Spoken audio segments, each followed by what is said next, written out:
నమస్తే, welcome to story board. కలియుగ ప్రత్యక్ష దైవం తిరుమలగిరి వాసుని సన్నిధిలో అప్పుడప్పుడు వివాదాలు తలెత్తుతూనే ఉన్నాయి. కానీ ఇలాంటి వివాదం ఒకటి తలెత్తుతుందని మాత్రం ఎవరు ఊహించి ఉండరు. అసలు 85 ఏళ్ల టీటీడీ చరిత్రలో ఈ అంశం ఎప్పుడూ వివాదాస్పదం కూడా అయి ఉండదు. కానీ ఇప్పుడు అయింది. తిరుమలేశుడికి అంతా సమానులే అయినా ఆయన పాలనా వ్యవహారాలు చూసే అధికారి వ్యవహారంలో తలెత్తిన వివాదం ఇప్పుడు సర్వత్రా చర్చనీయాంశం.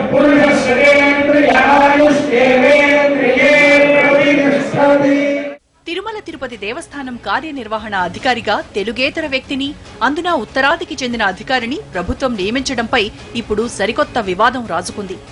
ఇప్పటి వరకు టీటీడీ ఈవోగా ఉన్న సాంబశివరావు పదవీకాలం పూర్తి కావడంతో ఆయన స్థానంలో రాష్ట్ర ప్రభుత్వం అనిల్ కుమార్ సింఘాల్కు బాధ్యతలు అప్పగించింది. ఇక్కడి నుంచే ఓ కొత్త రగడ మొదలైంది. ఇప్పటి వరకు టీటీడీలో ఇలా ఎప్పుడూ జరగలేదన్న కొత్త వాదన తెరపైకి తీసుకొచ్చారు. అసలు శ్రీవారి సేవలో తెలుగు సంప్రదాయాలు తెలియని ఓ ఉత్తరాది అధికారిని ఎలా నియమిస్తారని, ఆగమ శాస్త్ర నియమాలు తెలియని ఉత్తరాది అధికారి టీటీడీ ఈవోగా తన బాధ్యతలకు ఎలా న్యాయం చేస్తారంటూ కొత్త ప్రశ్నలు లేవనెత్తారు.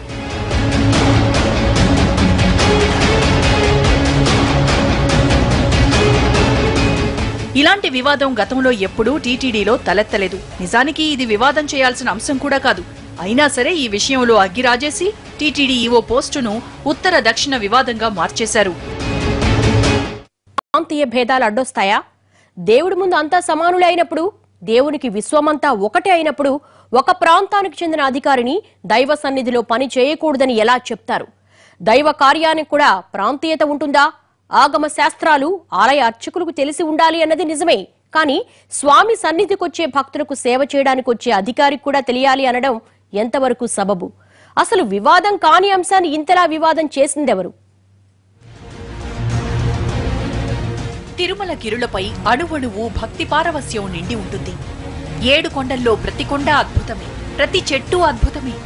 ఏ మోడును తాకినా అది గోవిందనామస్మరణే చేస్తుంది. అలాంటి ఈ ఇల వైకుంఠాన్ని కనులారా చూసేందుకు నిత్యం లక్షలాది మంది భక్తులు తరలి వస్తారు.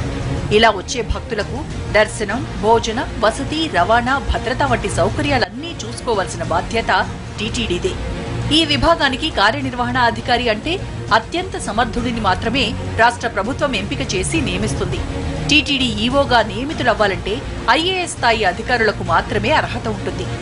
ఐఏఎస్లలో ఆ స్థాయి సమర్థత ఉన్న అధికారుల్ని మాత్రమే రాష్ట్ర ప్రభుత్వం ఆ స్థానానికి సిఫార్సులు చేస్తుంది. అంతే తప్ప టీటీడీ ఈవో నియామకాలలో ఎలాంటి ఒత్తిళ్లు, కేంద్ర ప్రభుత్వ జోక్యాలు ఉండవు. ఇది పూర్తి స్థాయిలో రాష్ట్ర ప్రభుత్వం తీసుకునే నిర్ణయం మాత్రమే. ఇందులో భాగంగానే ఇప్పటి వరకు ఈవోగా ఉన్న సాంబశివరావు స్థానంలో అశోక్ కుమార్ సింఘాల్ కి బాధ్యతలు అప్పగించింది. ఇప్పటి వరకు సింఘాల్ ఢిల్లీలో ఏపీ భవన్ లో రెసిడెంట్ కమిషనర్ గా పనిచేస్తున్నారు. ఇప్పటి వరకు ఉన్న ఈవో సాంబశివరావు పనితీరు మీద ఇటు ప్రభుత్వం, అటు టీటీడీతో పాటు భక్తులు కూడా పూర్తి స్థాయి సంతృప్తితో ఉన్నారు. కాబట్టి కొత్తగా నియమించే అధికారి కూడా అంతే సమర్థుడై ఉండాలన్న ఆలోచనతో ఏపీ ప్రభుత్వం ఏరి కోరి సింఘాల్ ఆ బాధ్యతకు తగిన వ్యక్తిగా భావించి ఆయనకు తిరుమల ఈవో బాధ్యతలు అప్పగించింది. కానీ దీంతోనే టీటీడీలో ఉత్తర దక్షిణ వివాదం రాజుకుంది.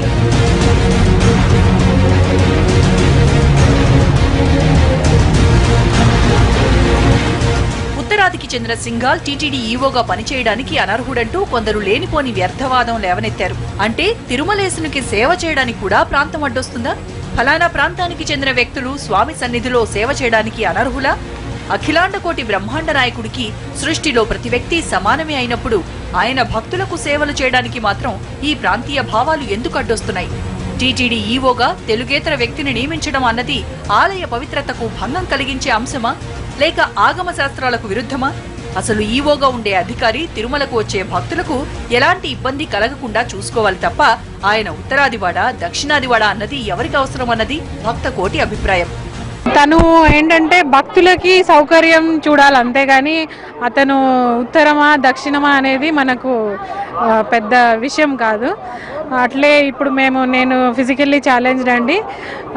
నేను ఆ లైన్లో నించున్నప్పుడు తను నేరుగా వచ్చి తను మమ్మల్ని అడిగి మీకు సౌకర్యాలు ఎలా ఉన్నాయి ఏంటి, లైక్ వాటర్ కానీ, ఫుడ్ ఫెసిలిటీ కానీ, సీటింగ్ అరేంజ్మెంట్ కానీ, లైన్లో మీకు ఏమైనా ఇబ్బంది ఉందా అన్నీ ఎంక్వైరీ చేశారు. సో నేను అనుకోవడం అయితే ఉత్తరమా దక్షిణమా అనేది ముఖ్యం కాదు. ప్రతి కార్నర్ నుంచి తిరుపతికి వస్తారు భక్తులు. సో నేను అనుకుంటున్నాను అందరికీ కంఫర్ట్ అనేది ఇవ్వగలిగితే whether it is north are south it doesn't make any difference. So ఇప్పుడు ఈవెన్ నార్త్ ఇండియనా సౌత్ ఇండియనా అనేది కాకుండా మనం అతని సర్వీస్ ఎలా ఉందో చూసి అతను ఎలా జాబ్ చేస్తున్నాడు, అతని జాబ్ ఎలా ఉందనేది మనం ముందుగా అతన్ని గమనించాలి, తర్వాత మనం కామెంట్ చేయాలి. సో ఇప్పుడైతే నాకు తెలిసి ఈరోజు అయితే అన్ని డిపార్ట్మెంట్లు తను పర్సనల్గా తిరుగుతూ ఎంక్వైరీ చేస్తున్నారు.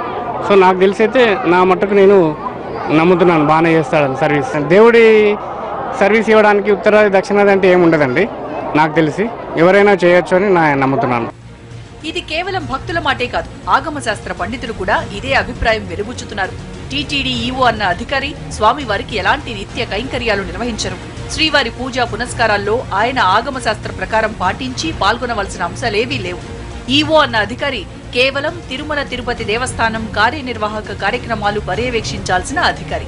మరి ఆ స్థానంలో ఏ ప్రాంత వ్యక్తిని నియమించినా ఆలయ పవిత్రతకు ఏమాత్రం భంగం వాటిల్లదు. అలాంటప్పుడు ఇలా ఈవో నియామకం గురించి ఇంత రచ్చ చేయాల్సిన అవసరం ఏముందన్న ప్రశ్నలు వినిపిస్తున్నాయి. ఈరోజు అనిల్ కుమార్ సింఘాల్ గారు ఏపీ క్యాడర్కి సంబంధించిన ఒక ఐఏఎస్ అధికారి. దాదాపు చిత్తూరు జిల్లాలో జాయింట్ కలెక్టర్గా, మెదక్ అనంతపూర్ జిల్లాల్లో కలెక్టర్గా పనిచేసిన అనుభవం ఉన్నటువంటి వ్యక్తి.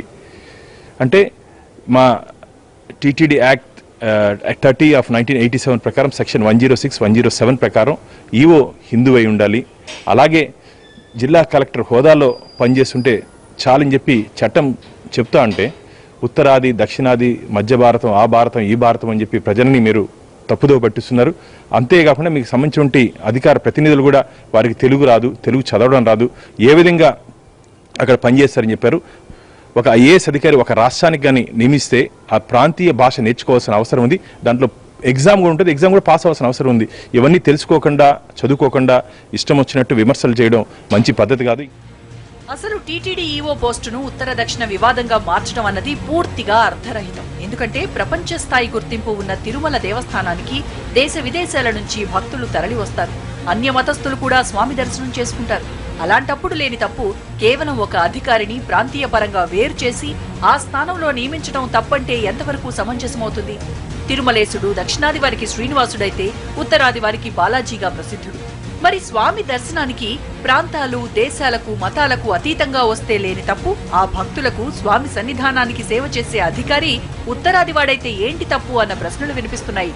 బాలాజీ అనే మాటలోనే అది ఉత్తరాది వాళ్ళు మాట్లాడే మాట. బాలాజీ అంటే బాలా త్రిపుర సుందరి అని వాళ్ళ దృష్టి. మనం శ్రీనివాసుడు అంటాం, వెంకటేశ్వర స్వామి అంటాం, వాళ్ళు బాలాజీ అంటారు. ఇవి సింఘాల్ గారు దైవభక్తుడు. పైన ఆయన ఒక్కడే అక్కడ ఉత్తరాది వాడు, కానీ మిగతా అక్కడ కింద ఉన్నటువంటి వాళ్ళు మొత్తం అక్కడ పాలక మండలిలో ఉన్నటువంటి సభ్యులు, చైర్మన్, మిగతా వాళ్ళంతా తెలుగు భాష మాతృభాష తెలిసినటువంటి వాళ్ళే. ఎక్కడ అడ్మినిస్ట్రేషను అంటే కార్యనిర్వహణ సరిగ్గా జరుగుతున్నదా జరగడం లేదా? ఎందుకంటే రోజుకు దాదాపు 3 కోట్ల ఆదాయం ఉంటుంది, దాదాపు 1,00,000 మంది భక్తులు వస్తూ ఉంటారు. చాలా పెద్ద నిర్వహణ. ఆ నిర్వహణ సరిగ్గా చేయగలిగినటువంటి ఐఏఎస్ ఆఫీసరు, దేవుడి మీద భక్తి ఉన్నటువంటి వాడు అక్కడ ఉంటే చాలు. అతడు దైవభక్తుడు అవునా కాదా అన్నటువంటి విషయాన్ని గురించి మనం ఆలోచించాలి తప్ప అతను ఉత్తరాది వాడా, దక్షిణాది వాడా, లేకపోతే తమిళనాడు నుంచి వచ్చాడా, లేకపోతే కర్ణాటక నుంచి వచ్చాడా, ఈ రకంగా ఆలోచించడం అన్నటువంటిది నిస్సందేహంగా సంకుచితమైన రాజకీయ ప్రేరేపితమైనటువంటి దృక్పథం. నిజానికి అశోక్ కుమార్ సింఘాల్ జన్మతః ఉత్తరాది వ్యక్తే కావచ్చు, కానీ ఆయన పూర్తి స్థాయి ఆంధ్రప్రదేశ్ కు చెందిన ఐఏఎస్ అధికారి. ఎందుకంటే సింఘాల్ వృత్తిగతంగా ఏపీ క్యాడర్ కు చెందిన ఐఏఎస్. ఆయన చాలా కాలంగా ఏపీ క్యాడర్ లో బాధ్యతలు నిర్వర్తిస్తున్నారు. అంతెందుకు రాష్ట్ర విభజన జరిగినప్పుడు కూడా తనకు నచ్చిన రాష్ట్రంలో ఉండే అవకాశం వచ్చినా ఆయన మాత్రం ఏపీ క్యాడర్ లోనే కంటిన్యూ అవ్వాలని కోరుకున్నారు. ఇప్పటి వరకు ఢిల్లీలో ఏపీ భవన్ లో బాధ్యతలు నిర్వర్తిస్తున్నారు. ఆయన సమర్థత తెలుసు కాబట్టే ఏపీ ప్రభుత్వం ఆయన్ను టీటీడీ ఈవోగా నియమించింది. ఇది పూర్తిగా ప్రభుత్వ నిర్ణయం. కానీ దాన్ని కూడా కొందరు తప్పుపడుతూ ఇలా అర్థం లేని వివాదాలు లేవనెత్తుతున్నారు. టీటీడీ ఈవోగా బాధ్యతలు చేపట్టిన వ్యక్తి రోజు రోజుకు పెరుగుతున్నటువంటి భక్తుల సంఖ్యను దృష్టిలో ఉంచుకొని, అదేవిధంగా వారి యొక్క కనీసం స్వామివారిని వీలైనంత తొందరగా వీలైనంత ఎక్కువసేపు స్వామివారిని దర్శించాలని కోరుకునేటువంటి భక్తుల కోరికను తీర్చడము, అదేవిధంగా దూర ప్రాంతాల నుంచి వచ్చేటువంటి భక్తుల సౌకర్యాలను మెరుగుపరచడం, ఈ 2 విషయాల పట్ల అనుభవం కలిగి ఉండి కొత్తదైనటువంటి శాస్త్ర సాంకేతిక పరిజ్ఞానాన్ని అందిపుచ్చుకొని కొత్తదైనటువంటి ఆలోచనతో పనిచేస్తే సరిపోతుంది. శ్రీవారి యొక్క భక్తుడైతే చాలు, హిందువు అయితే చాలు, వారి యొక్క శాస్త్రాల మీద సాంప్రదాయాల మీద గౌరవం ఉంటే చాలు. ఈ రకమైనటువంటి వ్యక్తులు ఐఏఎస్ ఆఫీసర్గా ఉంటే ఎవరైనా నియమించవచ్చు అనేది స్పష్టంగా తెలుస్తుంది. అంతేకాకుండా తాజాగా నియమించబడ్డటువంటి ఈవో గారు అనిల్ కుమార్ సింఘాల్ గారు మన రాష్ట్రంలోనే అనేక జిల్లాల్లో కలెక్టర్గా పనిచేయడం, చిత్తూరు జిల్లాలో కూడా కొంతకాలం పాటు ఇక్కడ పనిచేసినటువంటి అనుభవం కలిగిన వ్యక్తి, తెలుగు భాషపైన పూర్తి పట్టు కలిగిన వ్యక్తి కాబట్టి కేవలం ఇతర ప్రాంతానికి నేపథ్యం కలిగిన వ్యక్తి పేరుతోటి దీని రాజకీయాలకు వివాదాలకు కేంద్రంగా చూడడం, దాన్ని వివాదాలకు తీసుకురావడం అనేది బాధ కలిగిస్తుంది. టీటీడీ ఆవిర్భవించినప్పటి నుంచి ఈఓలుగా ఐఏఎస్ అధికారులే బాధ్యతలు నిర్వహిస్తున్నారు. మన దేశంలో ఇండియన్ అడ్మినిస్ట్రేటివ్ సర్వీస్ కి అధికారులు దేశంలో రాష్ట్రాలకు ప్రాంతాలకు అతీతంగా అవసరాలను బట్టి అన్ని చోట్ల పనిచేస్తారు. దేశవ్యాప్తంగా ఎక్కడైనా సేవలు అందించడానికి సిద్ధమైన వాళ్లను ఒక ప్రాంతానికి రావద్దని చెప్పడం ఏమాత్రం సమంజసం కాదు. పైగా ఇందులో ఉత్తరాది ప్రభుత్వాల పెత్తనం కానీ కేంద్ర ప్రభుత్వ ఒత్తిళ్లు కానీ ఏమీ లేవు. ఇది పూర్తిగా రాష్ట్ర ప్రభుత్వం అంతా ఆలోచించి తీసుకున్న నిర్ణయం. కానీ దీన్ని కూడా వివాదం చేయాలనుకోవడం మాత్రం అవివేకమే అవుతుంది. ఎప్పుడూ లేని వివాదం ఇప్పుడే ఎందుకు రాజుకుంది? దీని వెనుకున్న కారణం ఏంటి? బ్రేక్ తర్వాత